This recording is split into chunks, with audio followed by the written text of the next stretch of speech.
Bonsoir à toutes et à tous. J'en ai assez de ceux des Israéliens qui quittent le seul État dont notre peuple dispose, car il serait plus facile de vivre à Berlin. On doit ces propos au ministre israélien des Finances, Yair Lapid, et depuis qu'ils ont été postés sur sa page Facebook, ils ont suscité une polémique de grande ampleur dans les réseaux sociaux et dans les pages des grands journaux. Nous en discuterons aujourd'hui avec Boaz Bismuth du quotidien Israël Hayom, un quotidien proche du gouvernement actuel en Israël, et Gilad Alper du journal Haaretz et de la radio TLV1. Nous en parlerons également avec Eldad Beck, correspondant à Berlin précisément, d'un troisième quotidien israélien, le Yediot Aharonot. Merci à tous les deux. Le débat commence tout de suite après ce petit rappel des faits en images, signé Cyril Amar, bien entendu. Plus de 60 ans après la Shoah, l'Allemagne serait-elle en passe de devenir le nouvel Eldorado d'une jeunesse israélienne en quête d'une vie meilleure? Un brin provocante, la question n'a toutefois d'égal que le débat passionnel que vient de déclencher une série de reportages de la 10e chaîne israélienne sur les Yordim, ces Israéliens qui quittent Israël et sa vie chère pour Berlin, Londres ou encore le New Jersey. Sur sa page Facebook, le ministre des Finances, Yair Lapid, n'a pas mâché ses mots pour jeter le blâme sur ces nouveaux émigrants. Un mot pour tous ceux qui en ont marre et qui quittent Israël pour l'Europe. Je me trouve en ce moment même à Budapest, où je suis venu parler devant le Parlement de l'antisémitisme et rappeler aux Hongrois qu'ils ont voulu tuer mon père, juste parce que les Juifs n'avaient pas encore de pays. Alors pardonnez-moi d'être si peu tolérant avec ceux qui se préparent à quitter l'unique pays juif parce qu'il est plus facile de vivre à Berlin. En Israël, le débat sur l'immigration n'est pas nouveau. Dans un pays qui, depuis sa création, déploie des efforts gigantesques pour attirer de nouveaux immigrants, les expatriés sont souvent mal vus. Les plus lâches des lâches, avait même dit d'eux le Premier ministre Yitzhak Rabin. Mais les Yordim, eux, s'en défendent. S'ils ont choisi de quitter le pays qui leur est cher, c'est d'abord et avant tout parce qu'ils y ont été contraints par des gouvernements restés sourds à leurs difficultés économiques. Gilad Alpern, quitter un pays qui est en train de se construire et qui lutte pour sa survie, c'est un signe d'individualisme avant tout. C'est comme ça qu'on pourrait interpréter cette réaction très dure de Yair Lapid. C'est un prétexte, surtout. C'est un prétexte parce qu'un pays qui a 65 ans ne devrait pas être encore en construction. C'est aussi un choix gouvernemental de lutter entre guillemets, pour son existence. On pouvait même avoir eu une solution assez paisible il y a beaucoup de temps. Il y avait beaucoup d'occasions de le faire.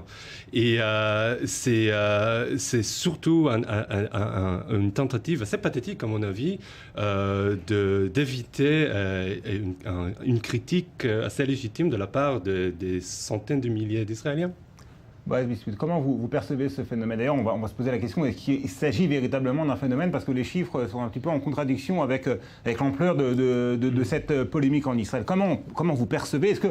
Comment vous réagissez à ce que vient de dire Gilad finalement? Je vais dire d'abord, commençons par le début. Au tout début, aujourd'hui, on a le droit, les personnes ont le droit de faire ce qu'ils veulent. Si quelqu'un veut demain matin prendre l'avion et aller à l'étranger pour poursuivre ses études, il fait ce qu'il veut. Très bien. Mais la question est comment est-ce que je perçois cet acte? Ça, c'est la grande question. Alors, bien sûr, j'entends mon confrère qui parle ici qu'on aurait pu qu'on est en état en construction, ou si vous voulez, en gestation, depuis 65 ans. Et c'est un fait. Donc, bien sûr qu'il y a une pensée que l'on aurait pu régler tous les soucis. Et bien sûr, nous ne sommes pas au Moyen-Orient, nous sommes au Benelux. Et nos voisins, c'est les Pays-Bas et la Hollande. Et bien sûr, on nous adore depuis 65 ans. Et vous savez que depuis 48, le seul espoir de nos voisins, c'est qu'il y ait un État juif. Mais très franchement, c'était pas le cas. Et je pense que ce qui est pathétique, c'est de penser justement que la faute est toujours du côté d'Israël. Maintenant, la question est la suivante. Il y avait bien sûr ce rêve qui s'appelle le sionisme. Le sionisme, à ce que je sache, c'est venir et s'installer en Israël. Maintenant, c'est vrai qu'il y a des difficultés aujourd'hui. Le sionisme aujourd'hui, c'est plus un rêve, mais une réalité. Une réalité. Alors, un instant, je veux bien que pour mes enfants, et peut-être même, et ça c'est un fait social et économique, que les prochaines générations, leur vie va être plus difficile que nos propres générations. Alors, avant toujours de regarder l'État, la faute de l'État, et c'est pas seulement Israël, c'est un problème qui est mondial. Et dans le monde entier, pas tout le monde habite à Paris 7e et Paris 16e. Et pas tout le monde habite à Manhattan. Et des gens viennent parfois de très très loin, y compris de la banlieue parisienne, parfois RER pendant 1 heure. À Tel Aviv, je ne sais pas pourquoi en 2013, on pense qu'aujourd'hui on finit l'armée et on peut toujours habiter les grands boulevards et les beaux quartiers. Ce n'est pas le cas. Dans les années 50 et 60 et 40, c'était pas toujours très très facile. Nos parents sont restés et ont continué. Je pense que la vie en Israël en 2013 est beaucoup plus facile qu'en 1960 et 70. Pas pour partir. Encore une fois, ce que Boaz est en train de dire, Gilad, c'est que la motivation de ces Israéliens Israéliens, de ces jeunes Israéliens qui quittent le pays, elle est avant tout individualiste. C'est pour leur petit confort personnel qu'ils décident de quitter Israël. Pourquoi pas s'épanouir et profiter de ses talents, de son éducation, etc. C'est pas, il ne faut pas comparer les jeunes Israéliens actuellement aux générations précédentes. C'est surtout les jeunes Israéliens aux jeunes européens. Et voilà, moi, en tant que jeune Israélien, j'ai passé quelques de plus belles années de ma vie adulte en Europe. J'avais un boulot où je gagnais un salaire beaucoup plus élevé que celui que je gagne maintenant pour un boulot beaucoup moins exigeant. Voilà, il y a des opportunités à l'étranger et il faut en saisir. Alors, c'est peut-être là le problème, Boaz. Il est quand même très difficile, et ça c'est incontestable, pour des jeunes Israéliens de mener une vie décente, de se loger à un prix normal, et donc par conséquent, ils tentent leur chance ailleurs. C'est tout à fait légitime puisque les conditions économiques et sociales aujourd'hui sont de plus en plus difficiles pour les jeunes en Israël. Israël n'est pas un pays parfait, loin de là. Vous parlez toujours de l'argent, argent. Par ailleurs, vous savez, si maintenant on aurait fait cette même émission, on le voit, on regarde aujourd'hui dans notre siècle, dans notre année, on peut regarder toutes les chaînes et tous les câbles du monde entier, et on voit dans les débats, que ce soit en Allemagne, que ce soit en Angleterre, que ce soit en France, que ce soit en Albanie, les jeunes veulent... Un tel écart entre les salaires et le coût de la vie, c'est quand même assez unique. Pour moi, le problème en Israël, c'est pas une question d'argent ou pas argent, parce que si vous voulez, vous travaillez, et moi je me souviens, lorsque j'étais jeune, je faisais 3 boulots, je suis désolé, pour arriver à quelque chose. On a toujours travaillé dur. Mes parents, pareil, et je suppose que mes enfants aussi, le travail n'est pas un mot grossier. Mais le problème, c'est le temps. C'est-à-dire que, est-ce qu'on a vraiment... en Israël, je suis obligé de vous couper parce que c'est le moment de rejoindre Eldad Beck que j'ai interrogé il y a quelques temps pour savoir... Il se trouve à Berlin, justement, et je lui ai demandé finalement la manière dont cette polémique en Israël est perçue à Berlin, où vivent de plus en plus nombreux sont les jeunes Israéliens qui ont choisi de s'installer. On l'écoute. Eldad Beck, bonsoir. Bonsoir. Alors, comment la communauté israélienne de Berlin a-t-elle perçu cette polémique en Israël après les propos de Yair Lapid ? C'est un peu difficile de parler d'une communauté israélienne de Berlin, étant donné que c'est une soi-disant communauté qui est en train de se former. La plupart d'Israéliens sont arrivés depuis peu de temps et il reste aussi peu de temps à Berlin. Donc, ce n'est pas quelque chose qui s'établit et qui se forme d'une manière comme dans d'autres endroits où il y a des Israéliens depuis des dizaines d'années en Europe et aux États-Unis. Je dirais que la réaction est multiple. Il y a ceux qui habitent ici depuis quelque temps et qui ne comprennent pas du tout de quoi et pourquoi il y a une telle tumulte autour de cette question, autour de ce sujet. Et il y a les jeunes Israéliens qui arrivent donc et qui continuent à arriver depuis peu de temps, qui se trouvent avec grande joie au centre d'un débat public qu'ils croient avoir créé. En plus, ils essayent de donner une sorte de colorisation politique à leur existence. Alors justement, ça m'amène, Eldad Beck, à ma seconde question. Qui sont les Israéliens à Berlin? Est-ce que leurs motivations sont avant tout économiques? En raison du coût de la vie en Israël, ils ont décidé de quitter Israël et de s'installer à Berlin? Ou est-ce qu'il y a aussi peut-être des motivations d'ordre idéologique? Je dirais que la plupart d'Israéliens qui viennent s'installer ici le font à la base des considérations économiques pures, à savoir que depuis peu de temps, des pays de la communauté européenne accordent aux Israéliens leur citoyenneté et c'est très facile en fait pour pas mal d'Israéliens de venir s'installer ici et de vivre d'une manière peu coûteuse aussi aux dépenses de l'État allemand. Donc pas de considération idéologique ou politique, rapidement, pas d'idéologie derrière cette démarche.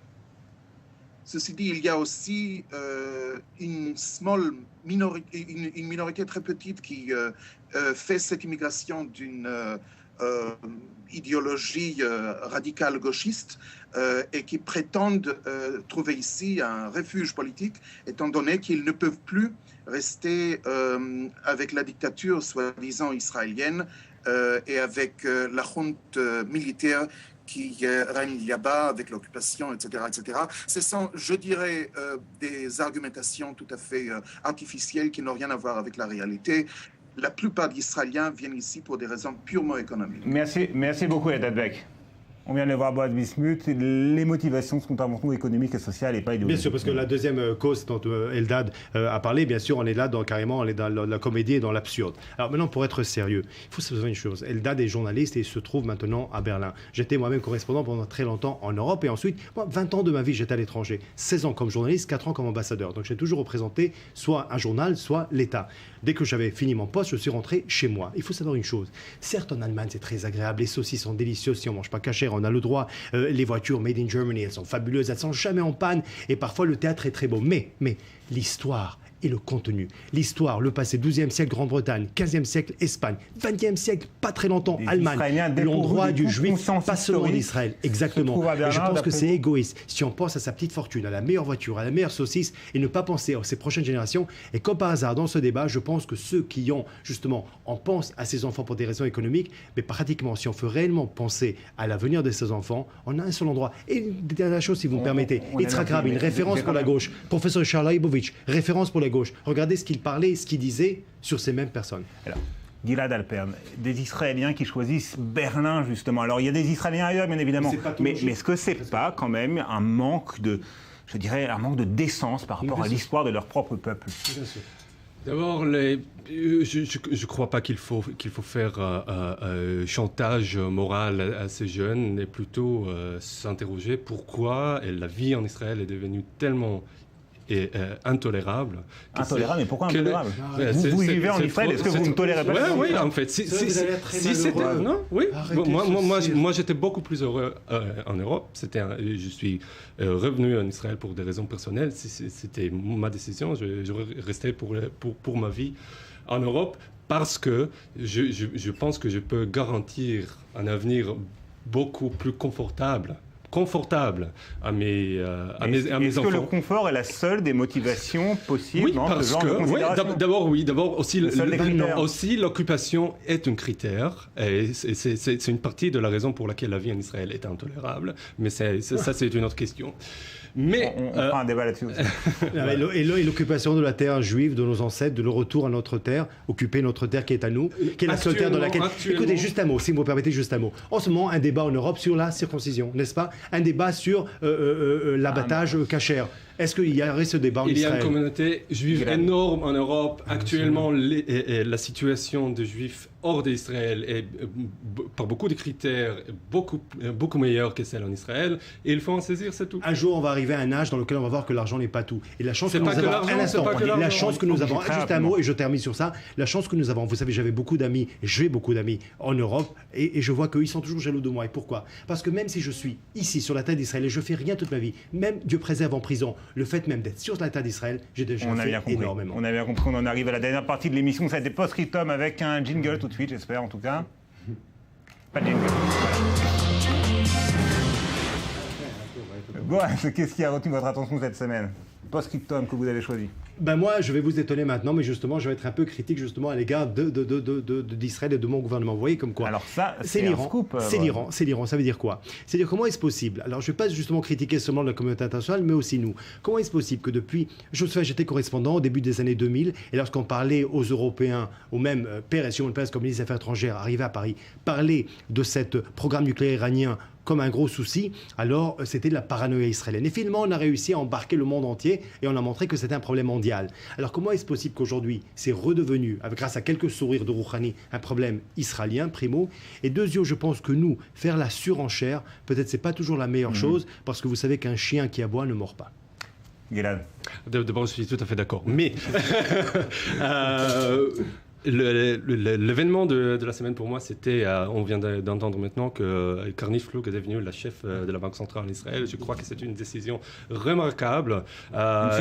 Surprenante. Ouais. Surprenante et aussi très rare de la part de notre Premier ministre. J'espère qu'il y aura beaucoup de décisions similaires qui suivent. Boaz Bismuth a critiqué le gouvernement, Gilad Alpern l'a approuvé. Voilà, c'est le monde à l'envers. Et sur cette retournement de situation, on va se quitter. Merci beaucoup d'avoir suivi ce nouveau numéro de Tout est dans la presse. Et je vous donne rendez-vous pour un autre numéro de Tout est dans la presse la semaine prochaine à la même heure, le même jour, sur la même chaîne. En attendant, continuez à lire la presse en ligne et même sur papier. Elle existe encore. À très bientôt.